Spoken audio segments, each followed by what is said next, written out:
Hi, Year 2. Welcome to our next learning in RE. Today we're going to be thinking about special places and special objects for us and for Muslims. Just before we start again, just a reminder that if you want to pause the video, that's absolutely fine. Do it when you need to, instead of waiting for my instructions, but I will help you out a little bit as we go through. Then once you've watched it once, you can always go back and rewatch it. And lastly, just remember that if I ask you a question or we do my turn, your turn, please do join in and say it out loud because that helps you remember new words and new information and will help you in your learning. Okay, let's get started. So what makes a place or an object special to us? And we're going to be thinking today about Muslim people as well, and people that believe in the Muslim religion. So to be successful in our learning, you will be able to identify what makes a place special or holy. You can recognize and describe the significance of particular objects and places to Muslims. And finally, in green, you can explain that Muslims are taught to treat people and animals with kindness. So, knowing more, remembering more, get your pen or pencil ready. Question 1. What is a muezzin? Write down your answer. Question 2. What does the crescent moon signify to Muslims? Question 3. Muslims believe you should be fair and kind to all humans, animals, and living creatures. True or false?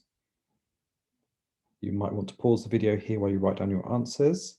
Once you've done it, get yourself a different color pen or pencil so we can tick and fix our answers as they come up now. So a muezzin is a man who calls Muslims to prayer.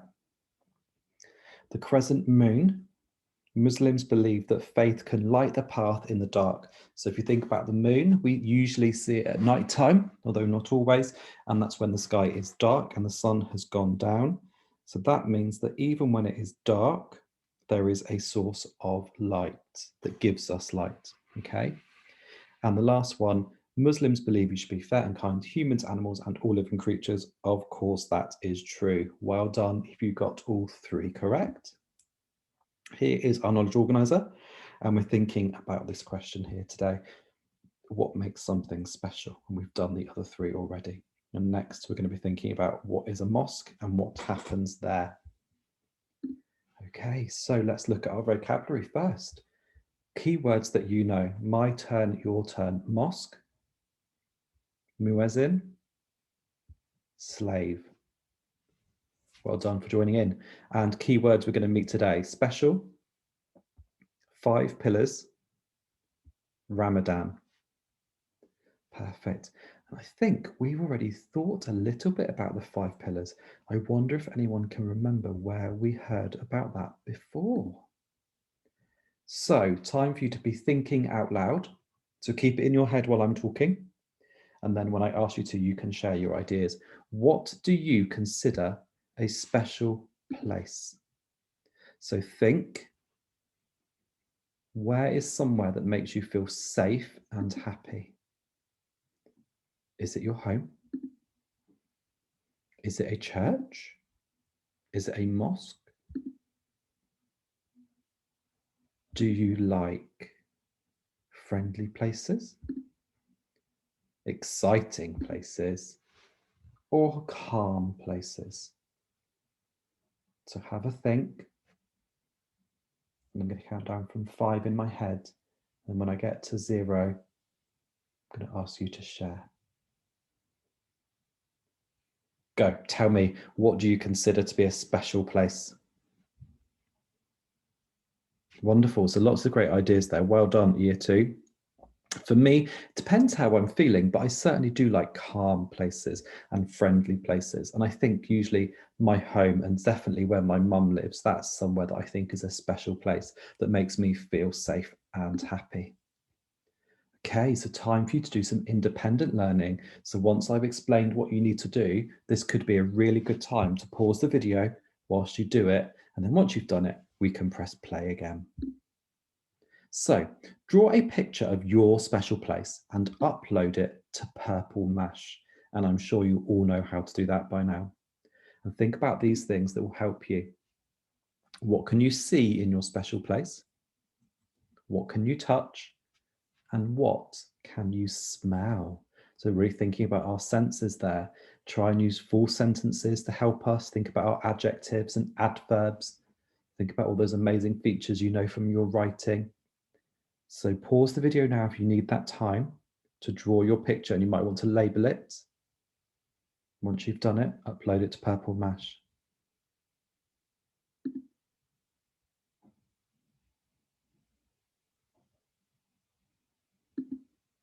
Okay, so now to do some talk partner work. So if you have somebody in your house that you can talk to, this might be a really good time to talk to them.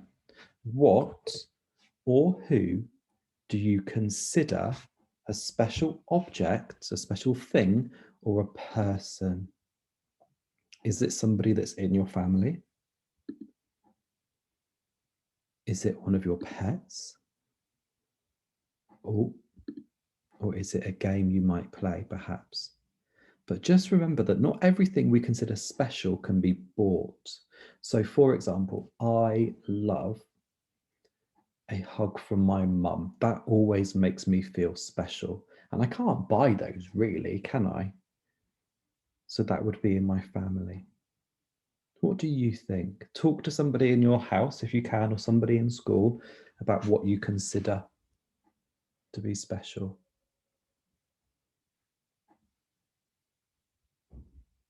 Right, so we're going to think now about Muslims a little bit and what they consider to be special to them. So let's just remind ourselves that Muslims are not any particular race or colour. So their colour of their skin doesn't make a difference for Muslims. Anyone can be a Muslim. They do not live in any particular place.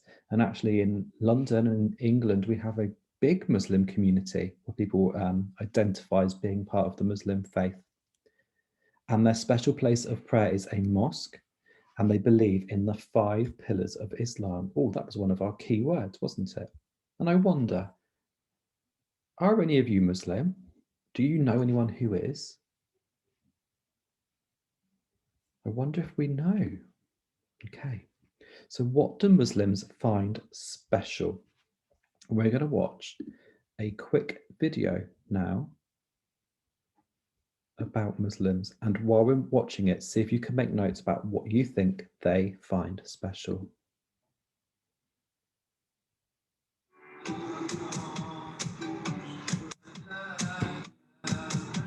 Islam is the second largest religion in the world after Christianity. It has more than 1.5 billion followers called Muslims. In Islam, we believe that there's only one God, and Allah is the Arabic word for God. Muslims believe that God revealed his holy scriptures to a prophet on earth, and his words are recorded in the Quran.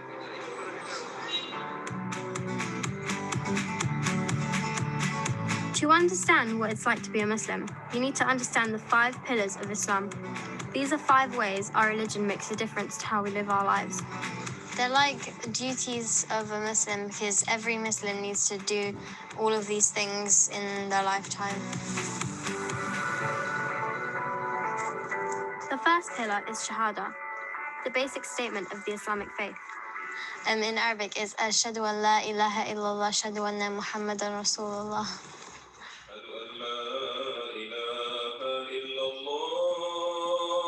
I bear witness that Allah is the one and only God and Muhammad is his messenger. It's really important to believe in the words that you say because it's just like the declaration of becoming a Muslim. The second is Salah, the 5 set times during the day when Muslims must pray. The first prayer happens before sunrise. The last one is between sunset and midnight. You're not expected to do all 5 prayers until you're 12, but I like to try.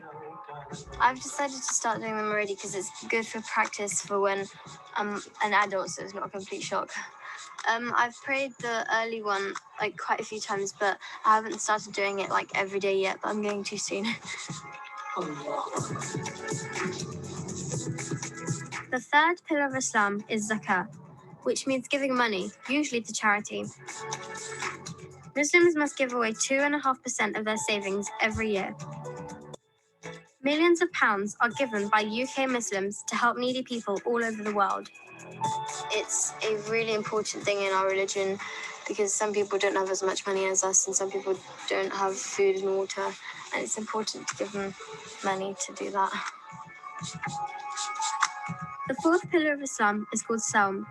It means to fast during daylight hours for the month of Ramadan. It's not just about like eating and drinking, it's also about being a little bit more spiritual, because I know definitely me, I'm always snacking on food. And then when you don't eat food, it just helps you stop thinking about that and just being a bit more spiritual.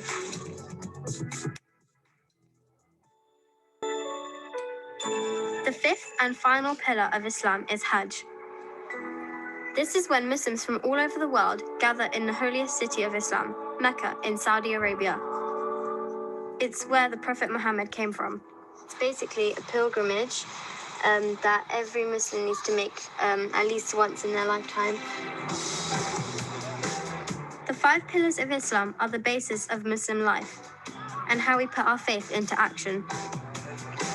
I think it's because it's kind of like a metaphor, because pillars like hold things up. So like if you do these 5 things, then it will hold you up and like make you a good Muslim.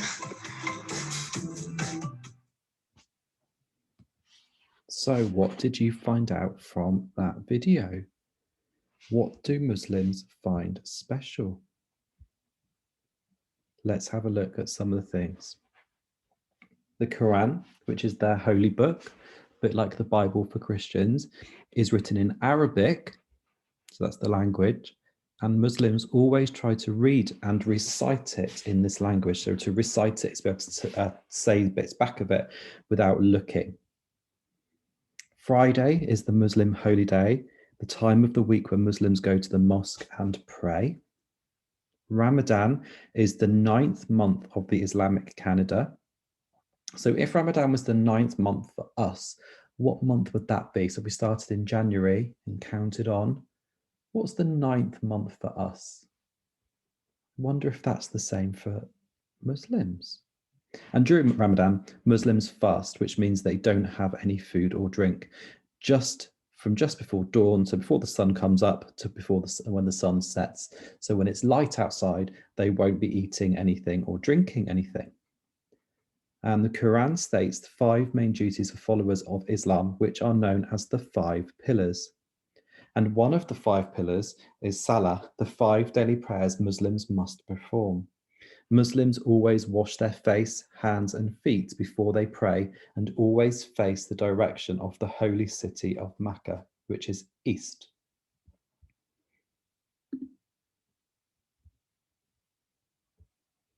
Okay, so just to recap, and if you have someone there who's been watching this with you, you might be able to ask them these questions. So what language is the Quran written in? What day do Muslims consider to be their holy day when they go to the mosque? What is Ramadan? The Quran states 5 main duties for followers of Islam, which are known as the 5 pillars, true or false. And Muslims can be any race or color, true or false. And here we have the answers. Arabic, Friday. So Ramadan is when they don't eat or drink, and it's the 9th month in their calendar. The 5 main duties are known as the 5 pillars, true, and Muslims can be any race or color. That is also true. Right, here is your independent learning for today. So we have already drawn something special to you. Now, once you've uploaded that to Purple Mash, there is a quiz available for you to do on your pack, in your home learning pack, or it's available on Purple Mash as a to-do. So please make sure you do that. And I will see you next time for more exciting RE learning.